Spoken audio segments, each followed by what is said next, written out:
Welcome to Biz Beat Banter, the Fredericksburg Free Press's new monthly podcast. I'm your host, Bill Freeling. You can find these interviews at fredericksburgfreepress.com and in our weekly Biz Beat newsletter, which comes out every Wednesday afternoon. Before we start, I would like to thank the sponsor of this podcast, Hildrip.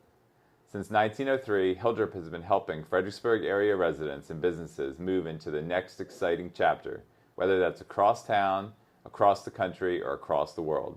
The fourth generation family-owned company and its highly trained movers do all the heavy lifting until the last box is unpacked. To learn more about Hildrip's moving, storage, relocation, and logistics services, visit www.hildrip.com. My very first guest on the Biz Beat Banter podcast is Mr. Joel Griffin. Joel is an entrepreneur, investor, and philanthropist with 25 years of private industry consulting experience and 20 years in government contracting. Before we start, I do need to make a quick disclosure. Joel is a member of the Free Press's board. However, board members do not influence editorial decisions. Joel, welcome to the show. Well, thanks for having me. I appreciate being your inaugural guinea pig. Yeah, it's great to have you. Well, Joel, let's start from the beginning. Why don't you tell us a little bit about your childhood, where you grew up, kind of what shaped your, later career, and sort of how your childhood's helped develop the entrepreneurial spirit that you have today. Sure. I grew up in a little town called Monroe, North Carolina, and subsequently moved around a little bit to some even smaller towns. Grew up in a very rural, blue-collar childhood. My father worked in a mill 4 days a week and worked various other jobs the other 4 days a week. So we used to say he would work, 8 days a week. And, that's sort of making ends meet the way that we could. My mother, as a child, was sewing, like a lot of folks in North Carolina in the sewing mills and working and again, very just blue collar work. But I think that experience for me showed me very early on not only the value of hard work, but also being responsible for what little you do bring in. It's also taking care of your financial responsibilities, but also taking care of your community. It was very rural, agrarian. Everyone helped everyone. Neighbors helped each other, and that sort of formed my mindset of hard work and the values that I have now. Yeah, that's great. And you ended up going into the Marine Corps. So I guess in 1992. So I guess talk a little bit about that. Like when did you go in right after high school, and Sure. What made you decide to do that? Yeah, I joined right after high school, right after graduation. There was a history of Marine Corps service in my family. My grandfathers, my great uncles, my father's older brother had all served. Some lost their lives in the service, and so there was certainly a heavy Marine Corps connection through my family. For me, I wanted to serve my nation. I also wanted to be able to see the world, and through that experience, I learned a lot about what the rest of America looks like.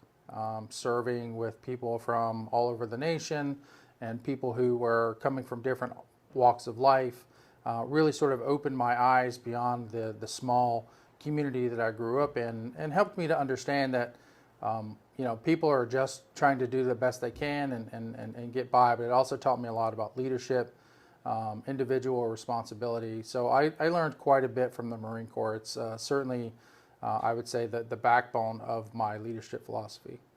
So you were in there from in the Marine Corps from 1992 to 2000. Were you what brought you to this area? Were you stationed at Quantico, or what brought you to this area initially? Yeah, so I used the GI Bill to go to college, and while I was in college, I finished up my last 3 years of military service in a reserve unit based at Quantico, and that unit was supporting the intelligence community and providing intelligence to Marines on the front.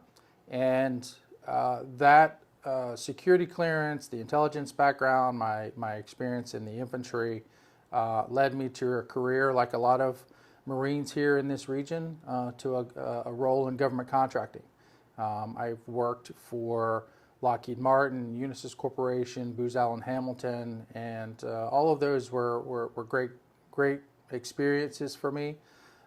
Working at the Pentagon during 9/11, supporting the Department of Homeland Security and its formation and through to becoming a department, the intelligence community. All of those experiences led me to a point in my career where, after being a government contractor for a number of years, I decided to take my leadership, take my experience, and start my own business. Okay, and tell us about that business, what that business was, and when you started it, and kind of what you grew it into. Yeah, so we started Dependable Global Solutions as a small business in 2011, and by 2017-18 we were being acquired. That business was security focused, and we supported everything from cybersecurity, risk management and mitigation, intelligence analysis, counterintelligence. We touched on a lot of different areas in the security community. And when we were acquired, we were merged with several other companies, which subsequently was acquired by KBR. And so through that process, I learned a lot about mergers and acquisitions. I learned a lot about EBITDA and all of the valuation concepts behind determining values for a business. Okay. And the business had been located in you were in Stafford County throughout the history of your business? So our business, we had an office in Stafford. We did work here in Quantico with the Marine Corps. We previously partnered with a company called MSTC, I think was the name of it. Anyway, that company was acquired by Mantech. We still have those relationships today. That's how I met some of my existing partners today. And so we have really been a part of this region for a long time. After I left the Marine Corps, my last duty station being Quantico, I settled in this area with my wife. We raised our girl. So we've lived in this region. We've worked in this region. We've been a part of this region for since really 99, 2000. So and again, you sold the company in, you said, like 2017, 2018. Yeah. So and it was a pretty nice sale, it's my understanding. It was a successful exit. It was a successful exit. I worked for the company that acquired us for about a year, a little over a year, and I realized that going back to work for a big company was just not something that was for me.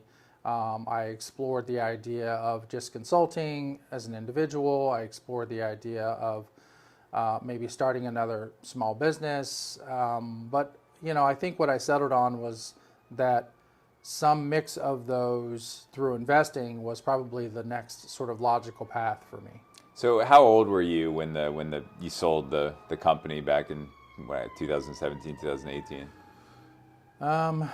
6 years ago. Yeah, so 45. Okay, 44. so you're 44, 45. You've done well with your career, served in the Marines, you built a business, you sell it. Sort of, at that point, you probably are like, what's next? How did you make that decision? Sort of what would be next, and how did that ultimately lead to what you're doing now with the Griffin Group? I think there were a lot of people that said, you've been successful, you should retire. There were others that, were sort of just, invest your money in sort of traditional ways. And, that just never really settled with me. I felt that I still had a lot to contribute. And so what I was hoping to do was not only, maintain a role in the business community, but also to be able to really start giving back and focusing in a lot of areas. I had been involved, just as a private citizen, supporting career and technical education roles, economic development in Stafford County. But the ability to, control my own schedule a little bit more allowed me to really start serving in a lot of different ways. So tell us a little bit about Riffian Group. We're filming this at the Riffian Group office here on Charles Street near Castillas in downtown Fredericksburg. Um, when did you start Riffian? Let's just start there. When did you start it? I officially formed Riffian Group in December of 2020. Since then, Riffian Group has grown from a concept of being an organization that invests in the community in several different ways, but also invests in the community in the true sense of service. And Riffian Group today, I think a lot of people know my restaurants, but don't really know that their Riffian Group is much larger than that. Riffian Group consists of a private equity arm, Riffian Investments, that focuses in the national security markets, where we've invested in a number of businesses. We have a fund, and that organization is run by Victor Fuster here out of this office. We have Riffian Hospitality, which are the restaurants, but we also have breweries and distilleries as part of the hospitality group. We have Riffian Properties, which it is what is self-explanatory, and then Riffian Endeavors, which is more of an angel investor arm where we invest in veterans and minorities who are not maybe traditionally eligible for bank financing to start their business. So we'll give them seed capital so that they can go on to pursue their goals. And through that, we've invested in a healthcare company, we've invested in a recruiting firm, so non-traditional. So Riffian Group as a whole is managed with the same core values across our different verticals that we pursue. And those values that we have standards of excellence, that we are service focused. And so there's an expectation for me as well as all of my executives that they will continue to serve and give back to the communities. And Riffian, people might be wondering, like, what is Riffian? How'd you come up with the name and also the logo for it? So we shout out to Kristen Mills and her company.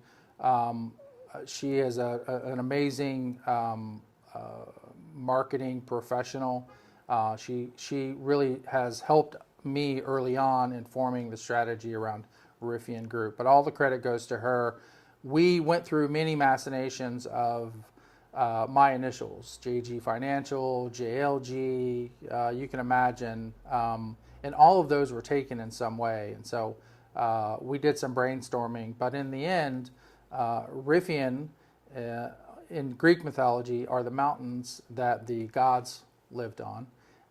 And the valleys between those mountains were all valleys of gold, and they were constantly being raided by various armies of men and other mythological creatures, and the valleys were then guarded. The gods directed the Griffins to manage and protect those valleys of gold. So that that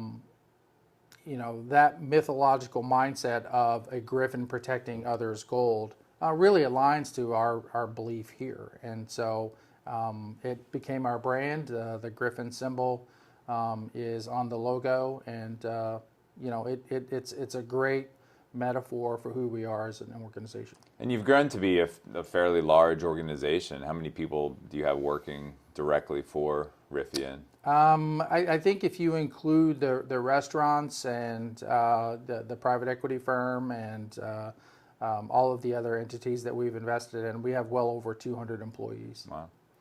And you mentioned the restaurants. So what are the three restaurants that, or I guess there's three here and then one outside the market, but talk about the restaurants that you have. Yeah, so we have Rebellion Fredericksburg, which was our first entree into the restaurant world, right there on William Street.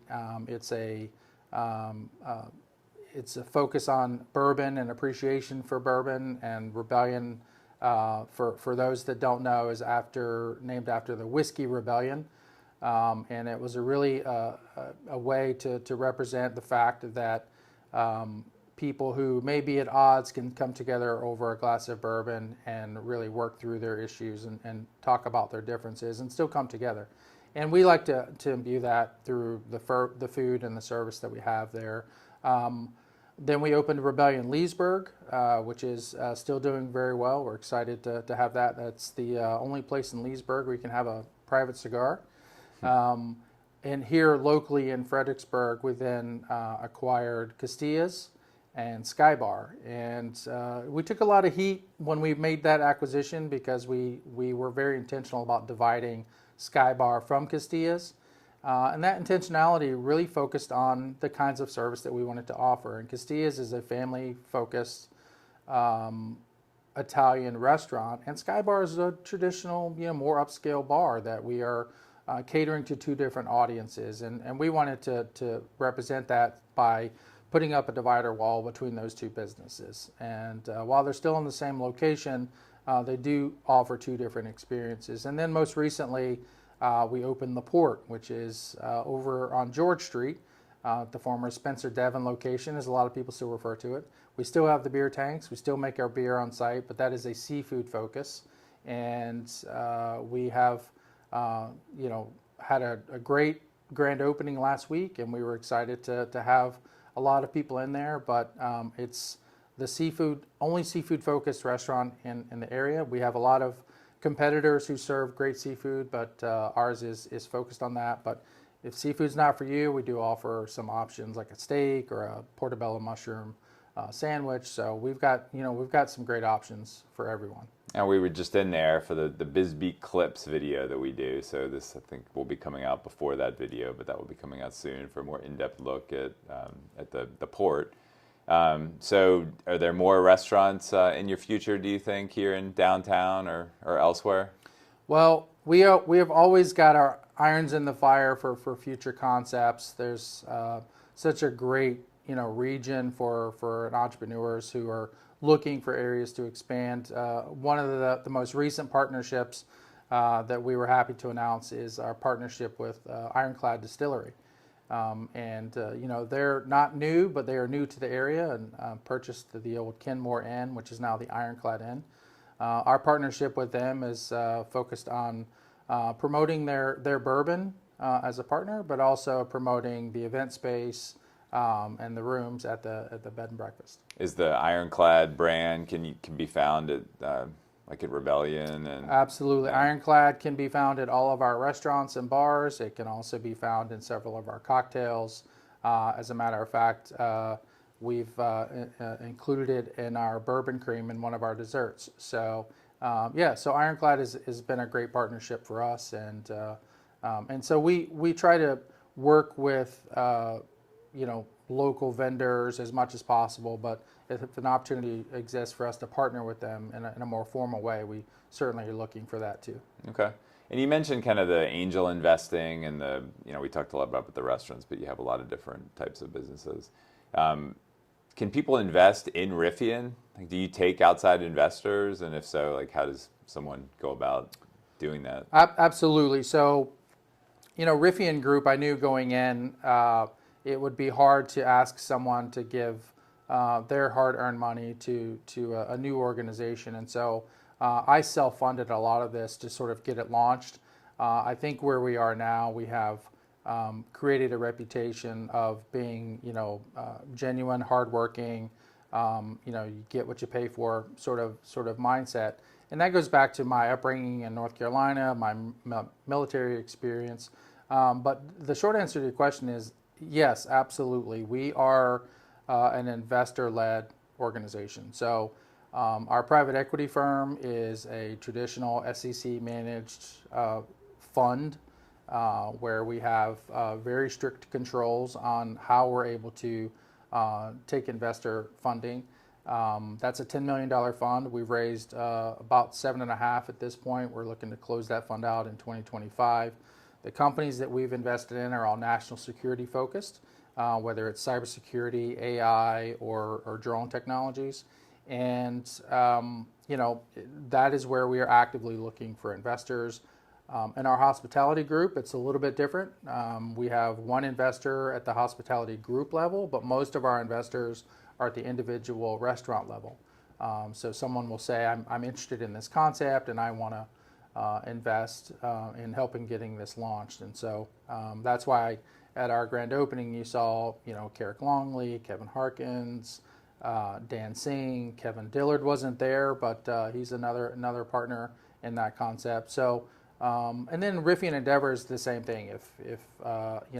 If people are interested in what we're doing and say, hey, I don't have the time, the bandwidth, or really the will to do the day in and day out operational support, but I am interested in this concept, then yeah, we are open to those conversations. Okay, and how do people make an investment? Who do they contact? Or each of our verticals is managed separately, Okay. and they're individually managed. We don't cross pollinate. We don't use private equity dollars for hospitality concepts and vice versa. So if you are interested in investing, you can reach out to me directly, and you can reach out to any of our executives as well. So Victor Fuster runs our private equity firm. David Stollard runs our hospitality group. So, any of those individuals, whether you see me on the street or you bump into one of those folks at an event, we're always out in the community, always seeking opportunities to, have those conversations. Yeah, okay. Well, we've talked a lot about both Stafford County and Fredericksburg. It seems like you kind of started in this region in Stafford County in Quantico and starting your business there, and I believe you still live there. Yep, lived there for over 20 years. Yeah. It seems to me that you've started to gravitate more of your life toward the city. You now live in the city, is my understanding, and obviously this office is in the city. A lot of your restaurants are in the city. Sure. And you used to be, for a long time, you were on the Stafford Economic Development Authority, and now you're on the Fredericksburg Economic Development Authority as the vice chair. So I guess what's drawn you to Fredericksburg, you and your businesses, to Fredericksburg? I've worked all over the nation's capital and into southern Maryland, and I've spent some time in Richmond. I think Fredericksburg region just offers a lot of amenities and way of life that people really have come to appreciate. A lot of the residents here out commute every morning. They drive to DC for work, or they drive to Northern Virginia for work. And so they have those expectations of Northern Virginia lifestyle here in the region. And for a long time, they weren't able to get that. And so that was sort of the mindset for me in starting restaurants, was to be able to bring some of that Northern Virginia experience here into the city. But I think overall, this is just a great community. It's a town where, a city that a lot of the people that you see on the street, but there's also sort of an unwritten sort of expectation that to whom much is given, much is expected, right? And so that idea of giving back is something that I think exists not only in the city but throughout the region. I talk to so many business leaders who have a passion about not just being successful in their own right, but helping the next generation of leaders or learning from the previous generation of leaders. And that's just something that I've always been passionate about myself, and I'm just excited to be in a region where that is something a lot of others value as well. Yeah. We've talked a lot about your business career and your upbringing and your service. Continuing with that service theme, public service seems to be a big part of your life. A lot of people probably know that Joel ran for the Virginia Senate. You served on the Stafford EDA for a long time. Over a decade. Over a decade. Now you're on the Fredericksburg EDA.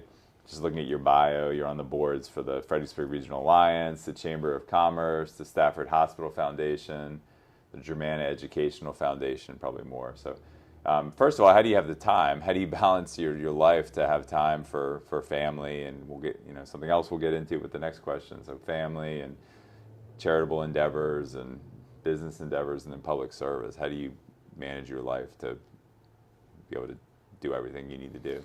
Well, I think first, my leadership philosophy is to not to control and micromanage every aspect of the business, but frankly, it's to create an environment where you establish standards, you set expectations, you train your staff, and then you allow them to flourish.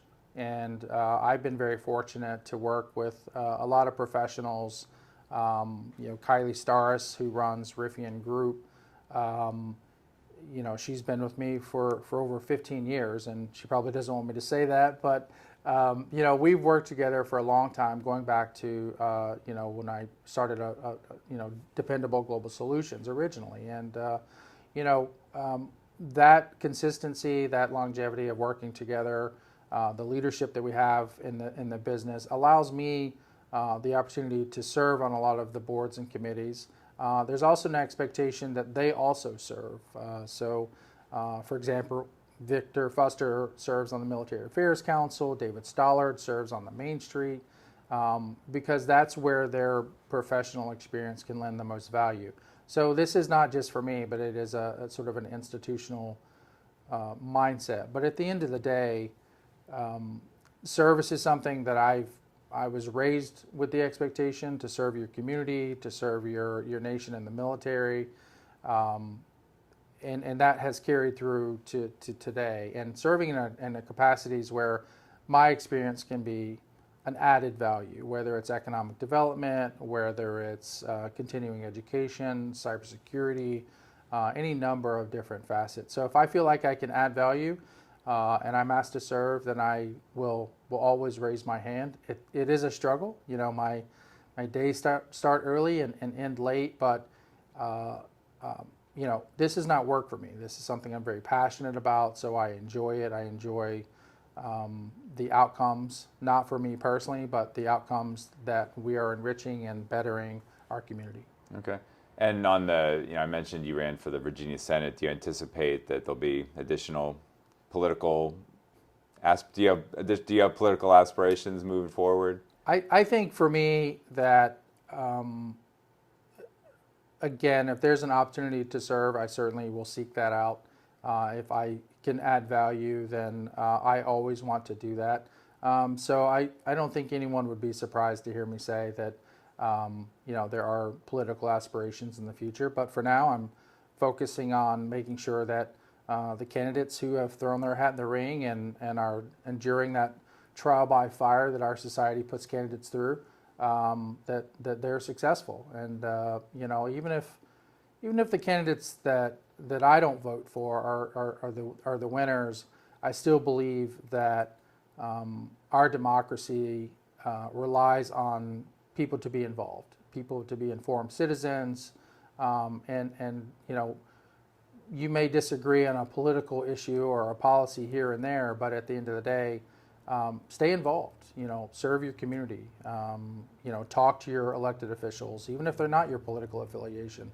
Even more so if they're not your political affiliation, so that they understand that as an elected official, you represent everyone, not just the people that voted for you. I think that was your first, if I'm not mistaken, that was your first real campaign, right? That was the first office you'd run for. So I guess talk a little bit about what was that experience like and what did you learn from it? I think what I learned from it is that serving as a political candidate is very challenging, because I was fully anticipating questions about what my political views or what my policy points were. What I was not expecting is the attacks that occurred on my family, on my foundation, questions about the veracity of my positions on things. And so I just feel that it's very hard for people to step forward and serve.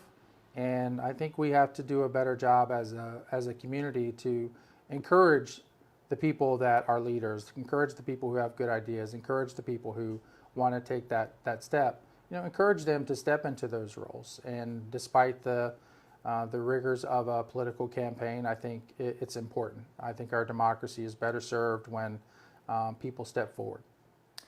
You mentioned briefly your foundation, so let's kind of conclude with that. Why don't you tell us a little bit about your foundation, Gwyneth's Gift Foundation? Mm-hmm. I know this is very personal, but the tragedy that led to that, and then just what your foundation has accomplished. Yeah, so I have two daughters, Gwyneth and Ainsley. Ainsley is graduated from college now, which is why we moved to the city. We're downsizing like a lot of people. And she's actually in public service as well. She's committed to federal law enforcement. So we're very proud of her commitment to that. Gwyneth, our oldest daughter, she passed in 2013, and so Jennifer and I went on to create a law called Gwyneth's Law. And the reason we enacted the law is that in many ways, Gwyneth's death could have been prevented. She died she had a cardiac arrest at school, but died from an unrecoverable anoxic brain injury, sustained because no one performed CPR in a timely manner. And we went on to learn that, in Virginia, less than 10% of out-of-hospital cardiac arrests, individuals survive. And so we wanted to change that. So we advocated for a law called Gwyneth's Law. It requires high school students to be trained before they graduate. Teachers, when they're, whether they're new or getting their recertification, to take the training. We'd like to see that change to where they're taking it every single year. And it also requires an AED, an automated external defibrillator, to be placed in every school. We've gone so far since then since passing that law, to work with elected officials of both parties, but most recently with Senator McPike in Prince William County, to get funding for defibrillators in rural and urban areas that can't necessarily afford them. These devices are anywhere from $1,500 to $2,000, and we didn't want someone's socioeconomic status to determine whether or not they could get a defibrillator in their schools. So now there's funding. Schools can apply for a grant to get these important devices. But since then, we went on after the law to starting a foundation, because we wanted to not just train the folks that are in our schools, but also private citizens. And the foundation, since inception, has trained over 20,000 private citizens. We've handed out over 150 defibrillators across the Commonwealth of Virginia. We will provide CPR, AED training to anyone across Virginia. It doesn't matter whether you're in Danville, Roanoke, Richmond, Norfolk. It doesn't matter where you are, we will come to you. We're based here in Fredericksburg. We are excited about what we've been able to do. Whether it's training individuals, and by the way, the training is completely free. We provide all of the equipment. We come to your location. So whether it's a church, a business, a private institution, an organization, it doesn't matter. We will come and bring the small army of people to provide this very important training. And so, that's led to over 11 lives being saved. And I perform CPR on several occasions at this point, and most recently when I was up at our restaurant in Leesburg, there was a gentleman who collapsed in Leesburg, and I just happened to be the right place at the right time. I saw him collapse and perform CPR, and that gentleman has gone on to celebrate birthdays and anniversaries and holidays and enjoy time with his family. So, this is something that can happen to anyone at any time, and our foundation is built around the idea that Gwyneth would want someone to have done something, and so we do all of this work in her honor, and so it's a very important part of who I am, and I will talk about Gwyneth at any time. That's you definitely have built something extremely meaningful out of something unfathomably difficult that I'm sure that you had to go through with your wife and other daughter. Yeah. And I know that you have Gwyneth's Gift Foundation has annual fundraising events, and so people can get involved with that. Yeah, we're always looking for volunteers. We do a number of outreach events during the year. Whether it's we have two major events. We have Whiskey Business, which we just had, which is a sort of a tour of different parts of the world, but it brings you into an immersive experience. This year we did Northern Nights, and we brought in dueling pianos and some of the fall that you might see in the New England area.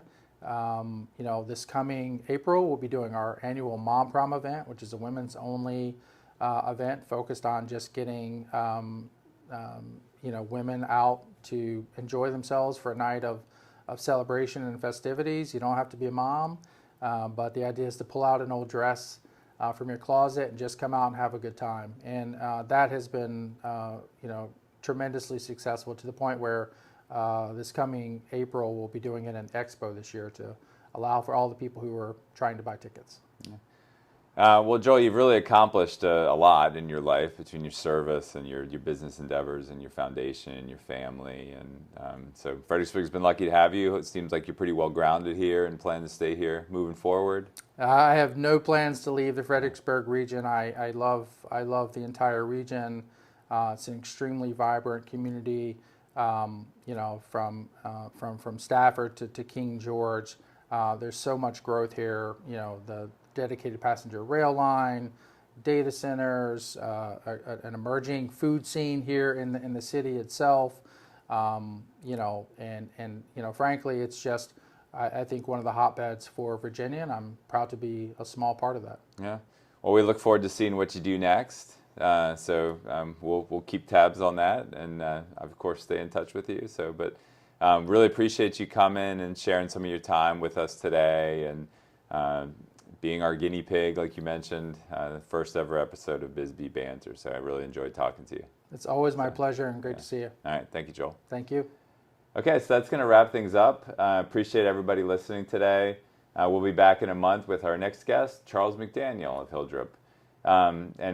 One more time, I would like to thank our sponsor, Hildrep. Again, since 1903, Hildrep's been helping Fredericksburg-area residents and businesses move into the next exciting chapter, whether that's across town, across the country, or across the world. The fourth-generation family-owned company and its highly trained movers do all the heavy lifting until the last box is unpacked. To learn more about Hildrep's moving, storage, relocation, and logistics services, visit www.hildrep.com. So Joel, thank you again for joining us, and we appreciate you watching, and we'll see you next time on Biz Beat Banter.